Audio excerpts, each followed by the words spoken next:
Bienvenue dans cette nouvelle édition du Non-Stop Info. Au sommaire de l'actualité, la présidentielle est fixée au 6 mars 2016 au Bénin et 33 candidats sont en lice. Tous font campagne pour convaincre leur électorat, à l'exemple de Marie-Élise Bédot, seule femme dans la mêlée, qui fait de la promotion des valeurs culturelles une de ses priorités. En Côte d'Ivoire, lancement du réseau africain des centres d'excellence en électricité, un projet soutenu par la Banque africaine de développement pour remédier en partie au déficit d'électrification du continent. Et puis focus sur la chanteuse équato-guinéenne Nelly Dakar, à 25 ans. L'artiste sort son 3e album intitulé Influencias et inspiré des rythmes de la Guinée équatoriale, une œuvre à découvrir dans cette édition. Au Sénégal, les partisans du oui au référendum du 20 mars 2016 portant sur la réduction de la durée du mandat présidentiel se sont mobilisés dimanche 28 février à Dakar. Le parti au pouvoir, l'Alliance pour la République, a voulu sensibiliser la population avec ce grand rassemblement. Une action qui fait écho aux partisans du non qui accusent le président Macky Sall de ne pas avoir respecté sa promesse de réduire son propre mandat de 7 à 5 ans. Au Bénin, 33 candidats sont en lice pour la présidentielle du 6 mars 2016. Une femme fait partie de la mêlée. Il s'agit de Marie-Élise Bédot, fervente combattante des droits des femmes et de la lutte contre la corruption. Pour sa 4e candidature à la présidentielle, elle met l'accent sur l'importance des valeurs culturelles au Bénin. Idled Mirabel Bissou. Dans les différents départements du Bénin, elle continue ses rassemblements et ses meetings. Sur invitation du roi de Dassa-Zoumé, Marie-Élise Bédot s'est rendue au palais royal de la commune. La première femme candidate à une élection présidentielle au Bénin et en course pour la 4e fois, elle a reçu la bénédiction du roi et le soutien des femmes de cette commune. Merci de m'avoir fait cet honneur d'être avec vous, avec toute la cour, les reines, les princesses et tout ce que la cour peut avoir comme personnalité. Je devais passer par ici avant d'aller à l'élection. J'avais besoin de votre bénédiction et je sais que ce qui va se passer ici aujourd'hui ne peut que me porter chance. Marie-Élise Bédot a été accueillie en reine par les Amazones à travers des danses et des rituels. Un peu comme partout, la candidate a souligné les priorités de son projet de société. Je compte sur votre vote le 6 mars 2016. Il est temps de redonner aux femmes leur place dans la société. C'est à cela que je m'engage. Avec moi, les valeurs endogènes du Bénin retrouveront toute leur place dans le processus de développement.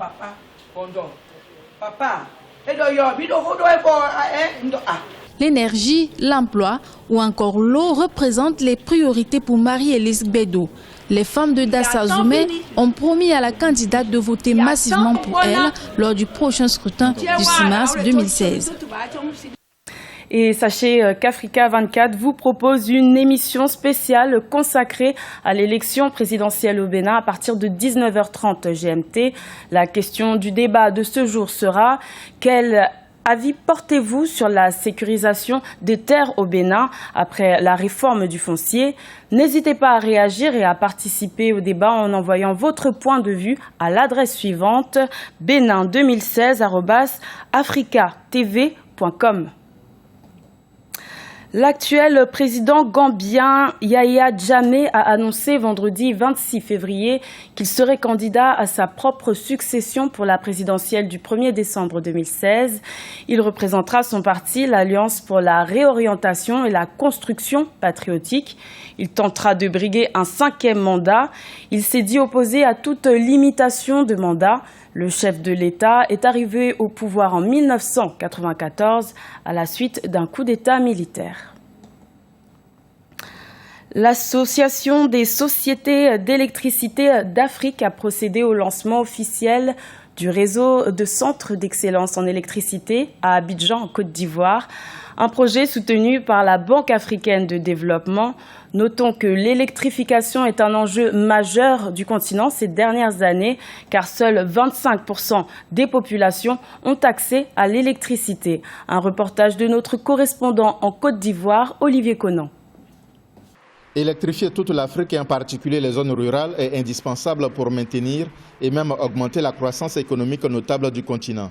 La moitié de la population du continent, soit environ 645 millions de personnes, n'a pas accès à l'électricité. Le développement des pays africains est obéré par le déficit énergétique. Des grands projets d'infrastructure dans le domaine de l'énergie électrique sont envisagés, comme le barrage d'Inga en République démocratique du Congo. En plus de cela, les ressources actuelles doivent être mieux utilisées, d'où l'idée de constituer des centres d'excellence régionaux. Ces centres permettront de former les techniciens à une meilleure utilisation du potentiel énergétique. La BAD, Banque africaine de développement, soutient le projet parce que l'électrification de l'Afrique fait partie de ses priorités. Le premier, afin de relancer les économies africaines et en tout cas soutenir la relance, parce que les économies africaines avancent bien, nous devons justement absolument aider l'énergie, que ce soit des énergies renouvelables ou des énergies classiques. Il faut que nous profitions de cet engouement avec le COP21 aussi, pour vraiment permettre à l'Afrique d'être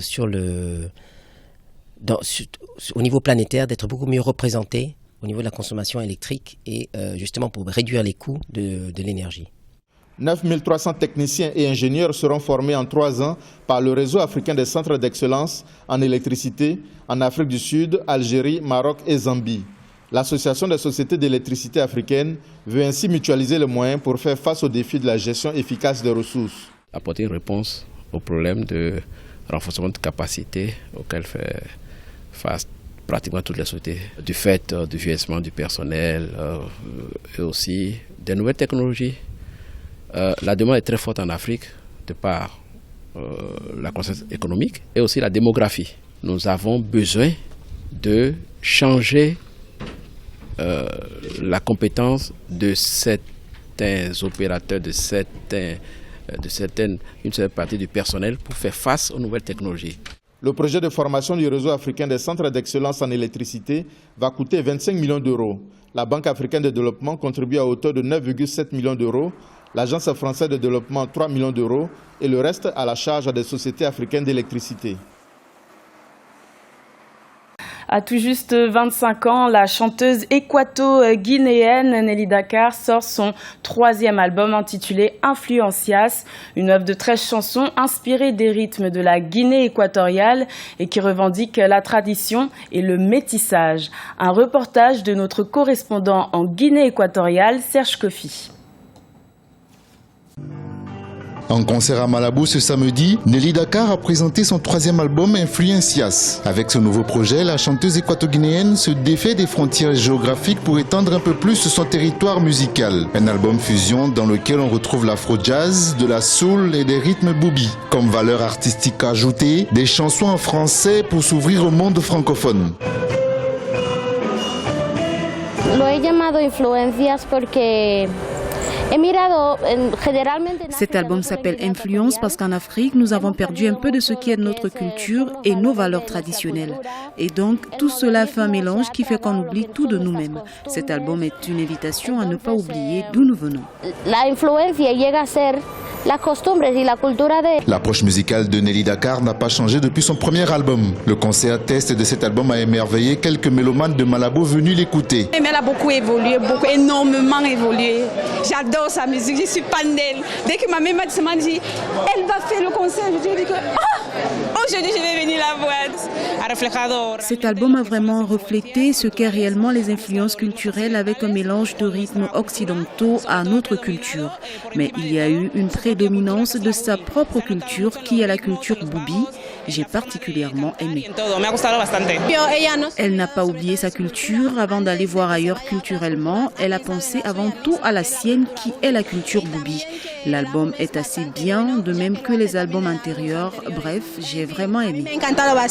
Nelly Dakar fait partie de la jeune génération montante de la musique équato-guinéenne. Enregistré en Espagne, cet énième album de 13 titres donne un nouvel élan à sa carrière. C'était le journal de la rédaction. Merci de l'avoir suivi. Retrouvez dans quelques instants une nouvelle édition de l'information sur Africa 24.